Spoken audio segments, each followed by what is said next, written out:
بسم اللہ الرحمن الرحیم۔ معزز ناظرین السلام علیکم، میں ہوں حکیم ابو حسان۔ ناظرین، آج کا ہمارا ٹاپک ہے رمضان المبارک میں سحری کھانے کی فضیلت۔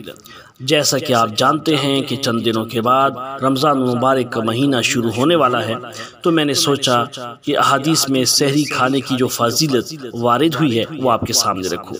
ناظرین، اگر آپ ہمارے چینل پر نئے ہیں تو علمی دین اور طب و صحت کی رہنمائی کے لیے ہمارے چینل کو سبسکرائب کیجیے۔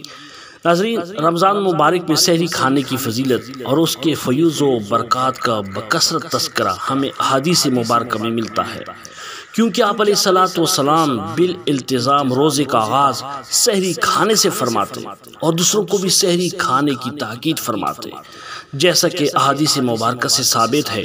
حضرت انس بن مالک رضی اللہ عنہ سے مروی ہے کہ آپ علیہ الصلوۃ والسلام نے فرمایا، تسحروا فإن فی السحور برکہ، سحری کھایا کرو کیونکہ سحری میں برکت ہے۔ حضرت ابو سعید خدری رضی اللہ عنہ سے مروی ہے کہ آپ علیہ الصلوۃ والسلام نے فرمایا، سحری سراپا برکت ہے، اسے ترک نہ کیا کرو۔ ایک اور مقام پر حضرت ابو سعید خدری رضی اللہ عنہ سے مروی ہے کہ آپ علیہ الصلوۃ والسلام نے یہ بھی فرمایا، اللہ تعالیٰ اور اس کے فرشتے سحری کرنے والوں پر اپنی رحمت نازل کرتے ہیں۔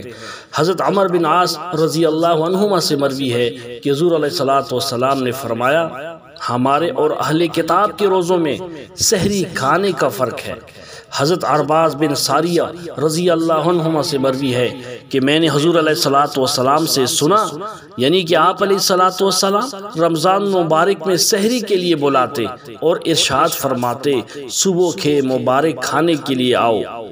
ناظرین، روزے میں سحری کو بلا شبہ اہم مقام حاصل ہے۔ روحانی فیوض و برکات سے قطع نظر سحری دن میں روزے کی تقویت کا باعث بنتی ہے۔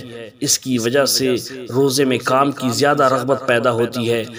اس کے علاوہ سحری کا تعلق رات کو جاگنے کے ساتھ بھی ہے، کیونکہ یہ وقت ذکر اور دعا کا ہوتا ہے جس میں اللہ تعالیٰ کی رحمتیں نازل ہوتی ہیں اور دعا اور استغفار کی قبولیت کا باعث بنتا ہے۔